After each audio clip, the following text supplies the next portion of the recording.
My dears, welcome back to Xylem Learning. Xylem ലേണിംഗിന്റെ പുതിയൊരു ക്ലാസ്സിലേക്ക് എല്ലാവർക്കും സ്വാഗതം. ശ്രുതി ടീച്ചറാണ്.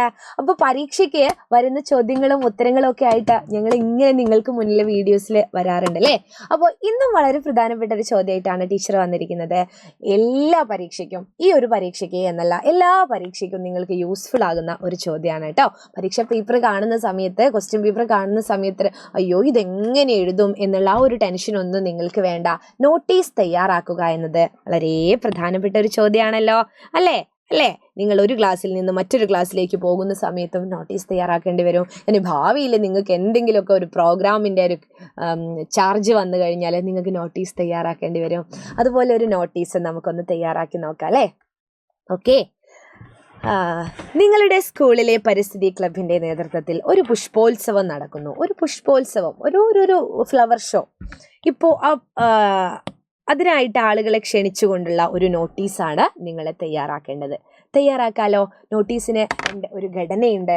ആദ്യം ഒരു ക്ഷണം കത്ത് വേണം, പിന്നെ അതുപോലെ ക്ഷണിച്ചുകൊണ്ടുള്ള ഒരു ഭാഗം വേണം, പിന്നെ കാര്യപരിപാടികളൊക്കെ എന്തൊക്കെയാണ് എന്ന് വേണം. അതിനു മുമ്പ് ടീച്ചർ പറയുകയാണേ, നമ്മുടെ വീഡിയോ ലൈക്ക് ചെയ്യണം, ഫ്രണ്ട്സിന് ഷെയർ ചെയ്ത് കൊടുക്കണം കേട്ടോ. അതുപോലെ ഇതിൻ്റെ അടിയിൽ ഒരു നമ്പറൊക്കെ കാണുന്നില്ല, ആ നമ്പറിലേക്ക് നിങ്ങൾ വിളിച്ചിട്ട് നിങ്ങളുടെ ക്ലാസ്സുകളുടെ അഡ്മിഷൻ, ആപ്പിലെ ലൈവ് ക്ലാസ്സിൻ്റെ അഡ്മിഷൻ, ഓൺലൈൻ ട്യൂഷൻ്റെ അഡ്മിഷനൊക്കെ നിങ്ങൾ എടുക്കേണ്ടതായിട്ടുണ്ട് കേട്ടോ മക്കളെ. അപ്പോൾ ടീച്ചർക്ക് പറയാനുള്ളത് ഇതാണ്. നോട്ടീസ് തയ്യാറാക്കുമ്പോൾ ആദ്യം നിങ്ങൾ ക്ഷണിക്കുന്നു. പ്രിയപ്പെട്ട വിദ്യാർത്ഥികളെ, അധ്യാപകരെ, പരിസ്ഥിതി ക്ലബിൻ്റെ നേതൃത്വത്തിൽ നമ്മുടെ സ്കൂളിൽ ഒരു പുഷ്പമേള സംഘടിപ്പിക്കുകയാണ്, ഒരു ഫ്ലവർ ഷോ സംഘടിപ്പിക്കുകയാണ്. ഈ വരുന്ന സെപ്റ്റംബർ 20 ഏത് ഡേറ്റ് വേണമെങ്കിലും ഇടാം. സ്കൂൾ ഗ്രൗണ്ടിൽ തുടക്കമിടുന്ന പരിപാടി ഒരാഴ്ച നീണ്ടു നിൽക്കും. കണ്ണിനും മനസ്സിനും കുളിർമയേകുന്ന ഈ മേളയിലേക്ക് ഏവരെയും സ്വാഗതം എന്ന് പരിസ്ഥിതി ക്ലബ്ബ് കൺവീനർ GVHSS മേപ്പയോർ. അത് ഞാനൊരു സ്കൂളിൻ്റെ പേര്, ഞാൻ പഠിച്ച എൻ്റെ മോളിപ്പോൾ പഠിക്കുന്ന സ്കൂളിൻ്റെ പേര് കൊടുത്തു. നിങ്ങൾക്ക് ഇഷ്ടമുള്ള പേര് കൊടുക്കാം കേട്ടോ. അപ്പോൾ ടീച്ചർക്ക് പറയാനുള്ളത് ഇതല്ല, വേറെ ഏതെങ്കിലും പരിപാടിയുടെ നോട്ടീസാണ് തയ്യാറാക്കാൻ പറയുന്നത്. ഉദാഹരണത്തിന് സ്കൂളിൽ വായനാ ദിനത്തിൽ നടക്കുന്ന പരിപാടികളെക്കുറിച്ച് വിദ്യാരംഗം കലാസാഹിത്യവേദി നടത്തുന്ന ഒരു പരിപാടി അല്ലേ, അത് ക്ഷണിച്ചുകൊണ്ടുള്ള ഒരു നോട്ടീസ് തയ്യാറാക്കാൻ പറഞ്ഞാൽ നിങ്ങൾ അങ്ങനെ തയ്യാറാക്കണം. ഇനിയിപ്പോൾ പരിസ്ഥിതി ക്ലബിൻ്റെ തന്നെ വേറെ എന്തെങ്കിലും പരിപാടികളാണെങ്കിൽ അങ്ങനെ, അതുപോലെ കായിക മത്സരങ്ങൾക്കാണെങ്കിൽ അങ്ങനെ. അപ്പോൾ ഏതാണോ പരിപാടി അതിനനുസരിച്ച് തയ്യാറാക്കുക. അപ്പോൾ ആദ്യം പ്രിയപ്പെട്ടവർ എന്ന് മാത്രം മതി. വിദ്യാർത്ഥികളെ, അധ്യാപകരെ എന്നൊന്നും വിളിക്കേണ്ട. എല്ലാവരെയും നാട്ടുകാരെയും ഒക്കെ വിളിച്ചിട്ടുള്ള പരിപാടിയാണെങ്കിൽ പ്രിയപ്പെട്ടവരെ എന്ന് മതി. എന്നിട്ട് പ്രധാന പരിപാടി എന്താ? ഉദ്ഘാടനം അല്ലേ, ഉദ്ഘാടനമാണ്. ഇപ്പോൾ വായനാ ദിനമൊക്കെയാണ് ഉദ്ഘാടനം ചെയ്യുന്നതെങ്കിൽ നമ്മൾ ടൂറിസം വകുപ്പ് മന്ത്രിനെയൊന്നല്ല, സാഹിത്യകാരന്മാരെ ആരെങ്കിലും ഒക്കെ വിളിക്കുക അല്ലേ.